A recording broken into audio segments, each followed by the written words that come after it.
was an important day in the yard. Everyone was busy and excited, making notes and taking photographs. A special visitor had arrived and was now the center of attention. "Who is that?" whispered Thomas to Duck. "That," said Duck proudly, "is a celebrity." "A what?" asked Percy. "A celebrity is a very famous engine," replied Duck. "Driver says we can talk to him soon." "Oh," said Thomas, "he's probably too famous to even notice us." Just then, Gordon arrived. "Puh," said Gordon. "Who cares? A lot of fuss about nothing, if you ask me." And he steamed away. Later that night, the engines found that the visitor wasn't conceited at all. He enjoyed talking to the other engines till long after the stars came out. He left early next morning. Gordon was still complaining. "Good riddance," he grumbled, "chattering all night. Who is he anyway?" "Duck told you," replied Thomas. "He's famous." "As famous as me? Nonsense." "He's famouser than you. He went 100 miles an hour before you were even thought of." "Huh, so he says," huffed Gordon, "but I didn't like his looks. He's got no dome. Never trust domeless engines. They're not respectable. I never boast, but I'd say 100 miles an hour would be easy for me. Goodbye." Duck took some freight cars to Edward's station. "Hello," called Edward.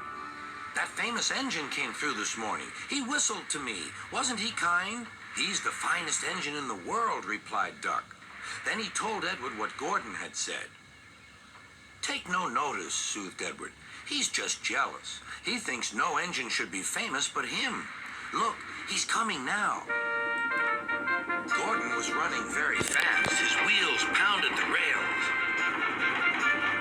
"He did it, I'll do it. He did it, I'll do it."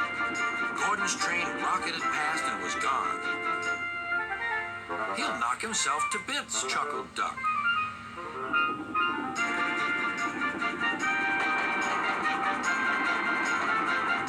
Gordon's driver eased him off. "Steady, Gordon. We aren't running a race." "We are then," said Gordon, but he said it to himself.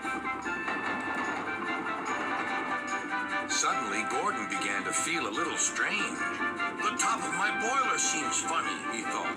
"It feels as if something is loose. I'd better go slower." But it was too late. On the viaduct, they met the wind. It was a teasing wind which blew suddenly in hard puffs. Gordon thought it wanted to push him off the bridge. "No, you don't," he said firmly. But the wind had other ideas. It curled round his boiler, crept under his loose dome, and lifted it off and away into the valley below. Gordon was most uncomfortable. The cold wind was whistling through the hole where his dome should be, and he felt silly without it.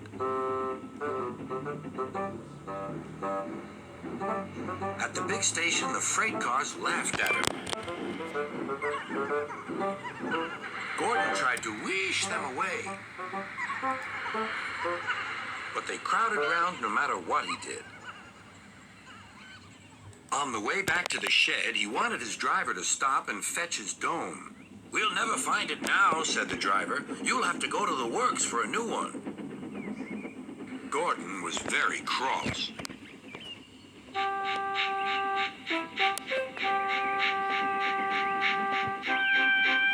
"I hope the shed is empty tonight," he huffed to himself. But all the engines were there waiting.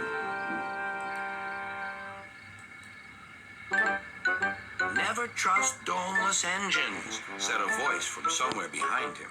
"They aren't respectable."